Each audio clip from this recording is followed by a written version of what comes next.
Okay, how's everybody doing this evening? Got to find a little bit of light, and hopefully the street stays quiet for me. I've been watching the voting. It's progressing nicely. I think we're a little over 20% finished.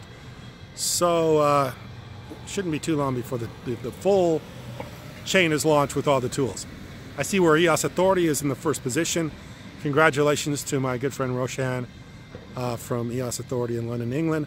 And the other day I saw him on the live stream, and I said, "Hey, I saw you on the live stream," and he said, "That was my twin brother Rohan." So I thought first he was joking with me, and then I go to their go to their website, and there's Roshan and Rohan, twin brothers from EOS Authority. So congratulations for being in first place. That's really nice to see. Also, I see where EOS Nation from Canada is close to being in the top 20, so continue to vote EOS Nation. And my good friend Roger from EOS UK just sent me an email on how to vote easier through Greymass, and I'll put a link for that below too. So vote EOS UK and keep on voting, because that's how we're going to get the chain launched. Everybody has to vote. And of course, we're almost 20%, a little over 20% there. So we got a long way to go. So everybody needs to continue to vote, but we'll make it. And at the rate we're going to do it at a very even pace. And of course, the way everybody intended this to be, decentralized, launched, very democratically. So anyway, what I want to talk about tonight is I want to talk about Vitalik. I always love talking about Vitalik. Vitalik just makes great videos. He just makes great videos. I love talking Vitalik. But anyway, Vitalik was in China the other day and doing a video. And of course, he had a very, very, what would you say, a very enlightened group of people to talk to. They knew a lot about Ethereum. They knew a lot about EOS. But somebody asked him a question in Chinese about EOS. And you knew it was about EOS even though you don't understand Chinese, because you heard EOS in the question. So Vitalik responded, and of course he responded about how EOS is centralized. It has 100 nodes. Those nodes, you can see who's producing the nodes, so it's easy to hack. And he goes, makes a pretty good argument about how it's always centralized.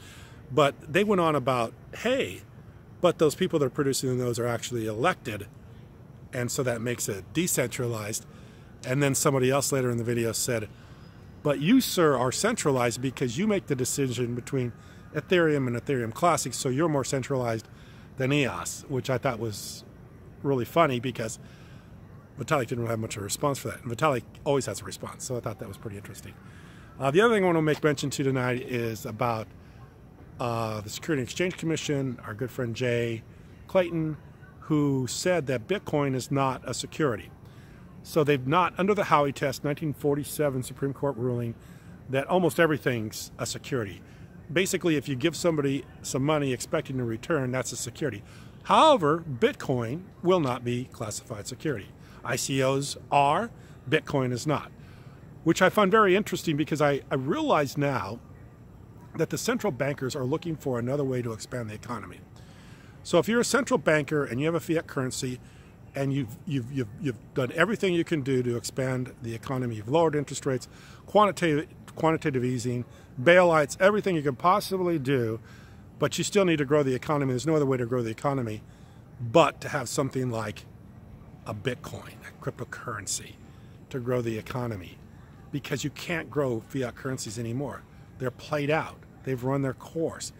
Everybody knows what's going on. There's too much information on the internet, too much information on YouTube. Everybody understands them. So I really think it's interesting that now they classify Bitcoin as a non-security. And they haven't even talked about airdrops yet. I mean, that's why I love EOS.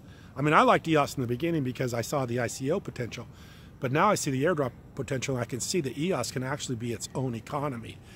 It's not just one way to play this. There's multiple ways to play it, because of the fact you can play EOS by investing in the token, owning the real estate, but also by having an interest in all the airdrops, which is a way to, literally have its own ecosystem, its own economy, in order to invest in multiple ideas in one token investment. It's just a phenomenal way to grow, a phenomenal way for the economy to grow. And it's interesting to me that Jay Clayton now sees sees Bitcoin as something that could be an alternative to fiat currencies. He actually says it competes against fiat currencies. And that's not me saying it, that's Jay Clayton, who heads the Security and Exchange Commission. So I think that's all very interesting stuff, and this is something that everybody needs to be involved with at this level, because this will be the new economy, the tokenization of the economy. This will be the new growth area in the economy, is investing in tokens and having systems like EOS where there's an entire economy taking off on one platform. And that's exactly what EOS is. It's an entire economy taking off on one platform, which you can have a play in everything that's developed on this platform, through the airdrops, through the ICOs if they are on EOS. Whatever it is that's built on EOS, you have a play in. And that's why I'm only focused on EOS, because I see EOS as a way to invest in a lot of things by just being involved with one platform and really studying that platform and completely understanding that platform and all the intricacies of the platform, and understanding in the future there's going to be ideas on this platform that will literally all be under one umbrella. This is an amazing thing. And this is why, and I don't even think the Security and Exchange Commission has dealt with ICOs yet. I don't see how airdrops, because I don't see how airdrops can ever be a security under the Howey test, because under the Howey test, there needs to be an exchange of money. You need to give somebody money expecting a return. If you never give money, how can you ever expect a return on something that you give away? So I think that's going to be a really interesting point. And if you're involved at this level, you got better days ahead, believe me. This is very exciting. Like I say, I believe it's going to be its own little economy. EOS will be its own little economy with all the airdrops, and with the fact that there's going to be so many people. This token is going to be in such high demand because of the scalability, of which Vitalik talked about that too. I mean, I think actually Vitalik realizes that EOS is the scalable platform and not Ethereum, but there's nothing he can do about it because he has already structured a community around Ethereum, and there's no way to switch them over to proof of stake. Now they're all proof of work, and you can't switch them over. So anyway, all very interesting stuff. Keep on voting. We want to get this chain launched. There's a lot of good block producers that deserve your vote, and please vote. So I'm going to keep an eye on it too. I'll have a video for tomorrow. Appreciate you very much. Thank you.